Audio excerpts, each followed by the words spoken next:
welcome to Young Kids League A1 YouTube channel. If this is your first time on my YouTube channel, please subscribe to my YouTube channel by clicking on the red subscribe button down below and turn on the bell icon. Tell me what you think about this video in the comment section.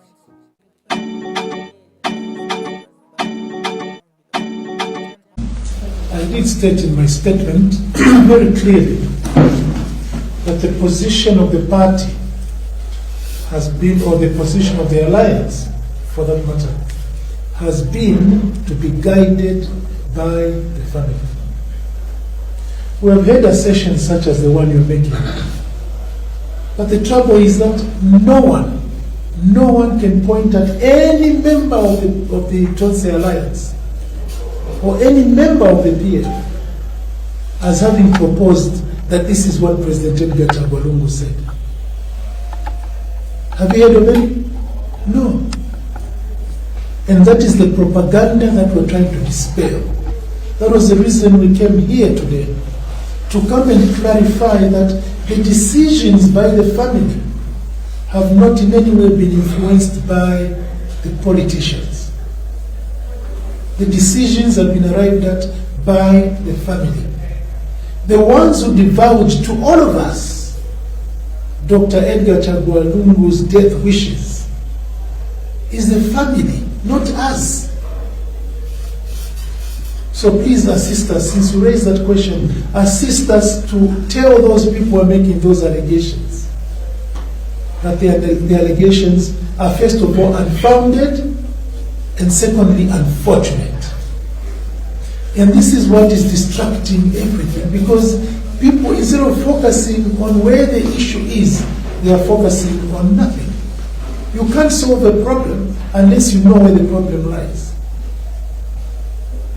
Okay? And the impasse is not between Tonse Alliance and the family, nor is it between Tonse Alliance and the government.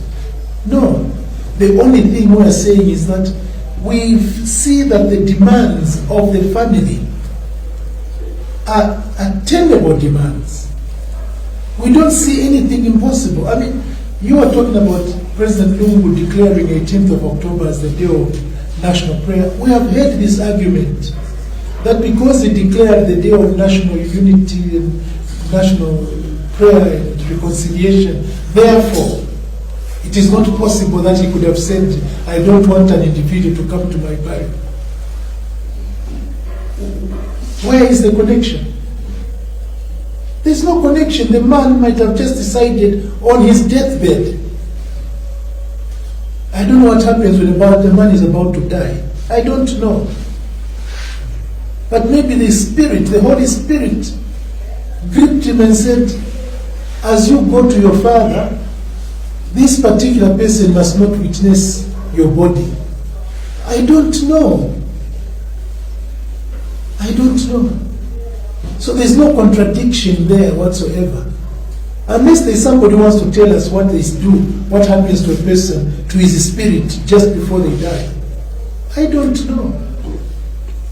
So the fact that he himself was willing to reconcile, and yes, he reconciled with many people. But how do I know that the anger in him for this particular individual was irreconcilable? How do I know? I can't answer that, my friend. All I have to do myself, all we can do is to believe the family. We can't doubt what the family is telling us. We were not there.